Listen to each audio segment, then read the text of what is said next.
These are some things we all did as kids while gaming. First off, hiding your handheld console when you were playing late into the night. Depending on what console you had, either a Game Boy, PSP, PS Vita, a Nintendo DS, even if you have a Switch right now. I'm pretty sure, you had your normal console and then you had your handheld console, right?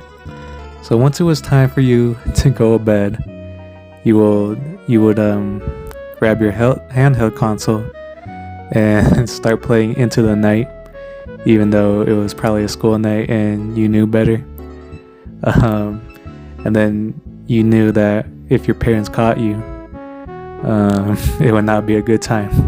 So if they ever, were walking around the house, or if they were coming to check on you, you would hide your console under your sheets, pretending that you're asleep. Next up, trading in your games at GameStop for pennies.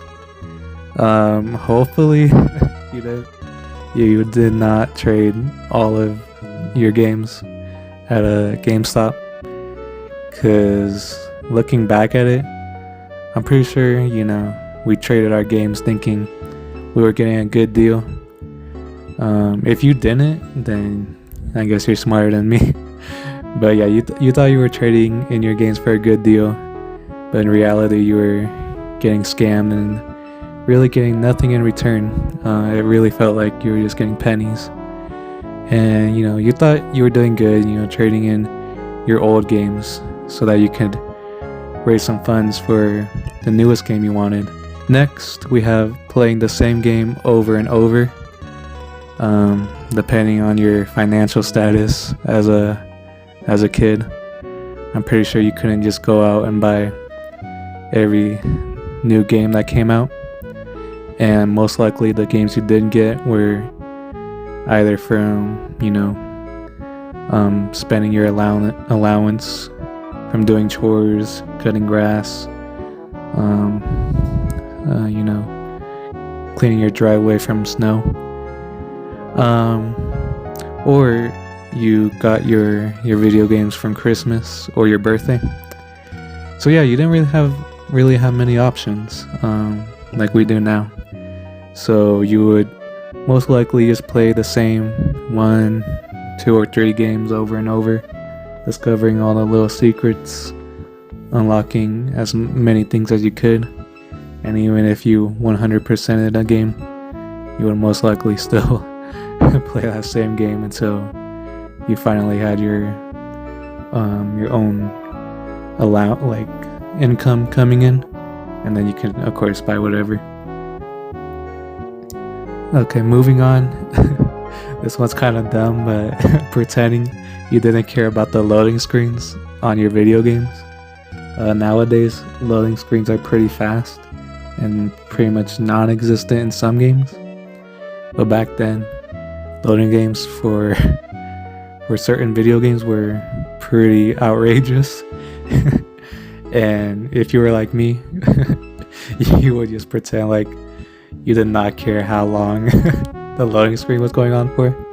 And in your head, you thought this would make the actual loading screen go by faster. In reality, we all probably just looked dumb. Except maybe I'm the only one who did this. So I'm just the only dumb one, I guess. Okay, and then going on to the next point, playing certain games only at night.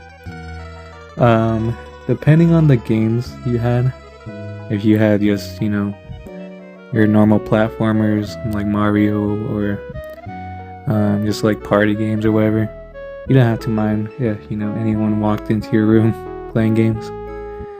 But of course we all, I feel like, had a certain game that we shouldn't have been playing at a young age. And most likely, just looking at the sales, you probably did have a GTA game.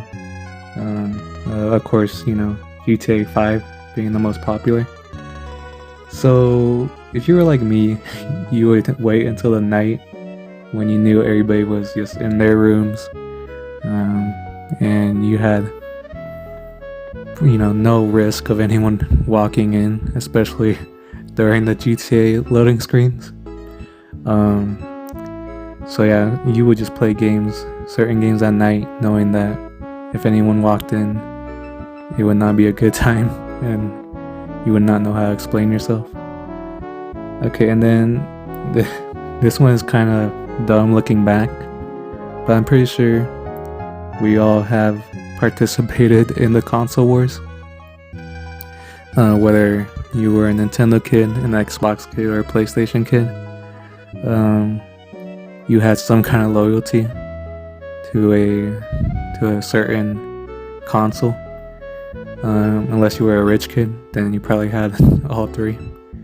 But if you were just, had parents that didn't buy you everything, then you probably only had one console, right?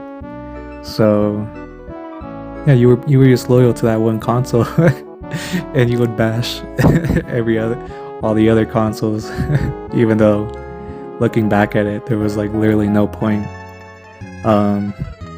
Because now as an adult, you can own all three consoles and a PC. So yeah, if you're an adult right now and still participating in that, then yeah, you do you. But I don't really see no reason to be doing that. Alright, and then the next thing we all did was play couch co-op with our family. So if you had a Wii, then there was like Wii Sports and a bunch of other party games on there that were just a great time for all in the family. Even if you didn't have a Wii, there was great co-op games. One game in particular I remember was that one game with like the two army dudes. I forgot what it's called, but yeah, there's that game that I remember.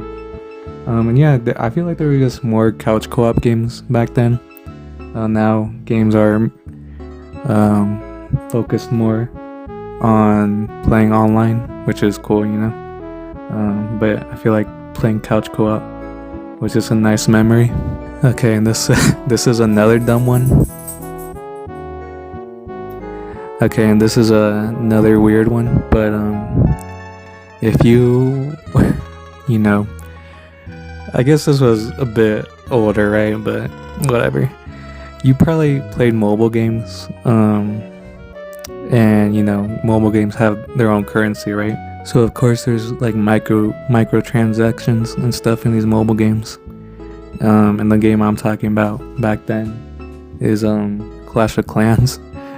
So if you were a dumb kid like me, you would probably go onto YouTube and like look for I don't know how to get free gems on Clash of Clans. Hopefully you didn't actually fall for any of those scams. Thankfully I didn't. But yeah, I guess that's just one of the things we do as kids, right? We're like ignorant to these kinds of scams. Now we can just catch them more easily, so that's good. And then another point I put on here is owning copycat versions of popular games.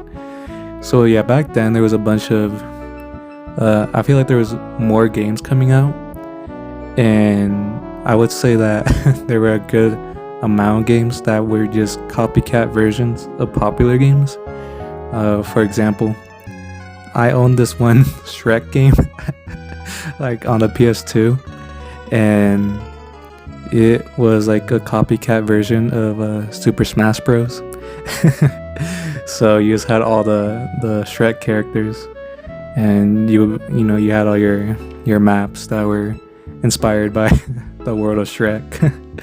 And yeah, it was basically just the same mechanics as Super Smash Brothers, except just everything was Shrekified. So yeah, I'm pretty sure there were versions of popular games that we had that just copied. And yeah, okay, and then the last thing we all did as kids, this one's just dumb, but I just put it on here. It is we all had fun. I feel like it was easier to have fun gaming as a kid. And I feel like we've just become more cynical to, the hobby of gaming now. And yeah, it's just like, I feel like there's still fun games, and, we can all have that same, childlike, time, like good time we had growing up. But like I said, we just become more cynical, so we focus on all the bad aspects that have been coming out in gaming recently, and we kind of, I guess, just overlook all of the fun games that do come out. But yeah, so that's kind of a bummer bringing down the video, but yeah, I put this point just to remind us that even though gaming could have seemed more fun as kids, I feel like you can still find that same level of fun now if you just look for it. But yeah, that's pretty much my list of things we all did as kids while gaming.